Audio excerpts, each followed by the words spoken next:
Boruto 86 episode spoilers. Alright, now I do have to tell you guys, there is going to be the month-long spoilers video that I will have to release in a couple days. That should be releasing sometime this week. Now, I didn't necessarily want to make this video. It would be basically the same sort of spoilers about episode 86 that I would talk about in the month-long spoilers, but the month-long spoilers hasn't come out yet, and I told you guys I'd be back, so I don't want to keep you guys waiting for like 2 or 3 days with no video. So I'll just make these spoilers. Hopefully you guys like it, and I do have to tell you guys from some spoilers that I have been getting. You know, the next couple of episodes, which is episode 86 and 87, it might be a tiny bit slow, but episode 88 and 89, it should be extremely interesting, and not only because of the spoilers, but the top tier animation crews are going to be on those episodes as well. So I do expect to see a lot of supposed fighting scenes and stuff like that in the next upcoming episodes. Hopefully you get to see something about Konohamaru. But getting into these spoilers right here, we have Kozuchi's will, which is the title of the episode. Now it says, what is the will that Onoki speaks of from his grandchild?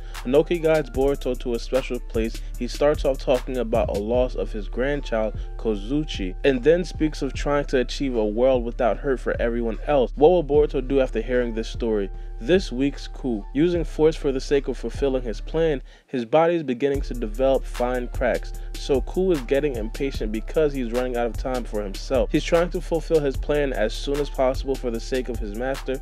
Ku will try to take control of the Hidden Stone Village by force. Alright, so just off of that, we do understand that there should be a little bit of interesting storylines in the next episode. One of the first things being is, of course, Onoki's grandchild. We've been speculating on Onoki's grandchild for a very long time. It looks like the grandchild has a very idealistic view upon things, just like Naruto. I'm pretty sure you guys all know Naruto's overall goal is to have a shinobi world of peace, which is very unlikely. We're even seeing it right now. Like Naruto's the Hokage, he has the most influence in the world as of right now, and yet he still can't get everybody to get along, as we clearly see about the Revolutionary War that's about to start in the Hidden Stone Village. Now at this point, I think we could all agree that, hey, Onoki is not a terribly bad guy. Of course, 2 episodes ago or 2 weeks ago, we thought that Onoki was just back to his own ways. He was being a crude old man like how he was back in the 4th grade Shinobi War. But as of right now, the character development and also the sentimental stuff that Onoki's going to be talking about, he's pretty much going to win over the fans again, and we're pretty much going to see like, hey, this is what Onoki wants to do,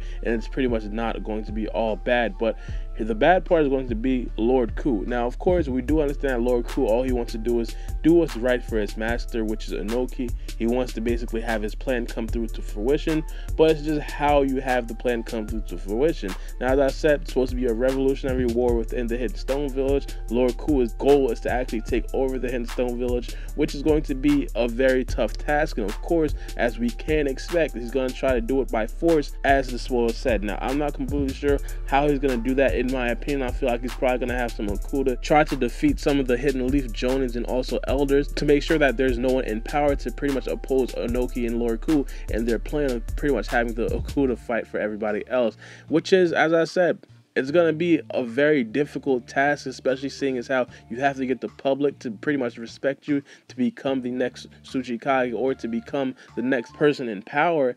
And if you do it by force, no one's going to like you. Now, here's where the friction is going to be in terms of Onoki and Lord Ku. I feel like Onoki wants to do this extremely peacefully. We've seen Lord Ku in the last episode butt heads with some of his experiments on a lot of these situations where it's the fact that Onoki wants to do everything peacefully, but Lord Ku understands, like, if he wants to do everything peacefully, it's going to be a lot harder. Now, I feel like sometime in the next couple of episodes, Lord Ku is going to understand that he has to do some things by force. He's going to understand that Onoki's not going to like it. So at some point, he's going to eventually have to disappoint Onoki, and I don't know how he's going to handle that. Now, I do want to talk about Konohamaru's plan in these next couple of episodes, and I think this is something that a lot of people probably didn't catch on. I feel like one of the first things that Konohamaru did, or step 1 of Konohamaru's plan, was infiltrate the Hidden Stone Village, obviously, but the second part would have to be knock out the guy that was under a Genjutsu and get the public's attention, like, hey, this guy's knocked out. Who knocked him out? What happened? And you just heard from Lord Ku's reaction to the whole situation, like he knows it's about to get real, and directly after that, Konohamaru said, I'll just let everything flow from right here, because Konohamaru in the back of his head, he knows that the public outrage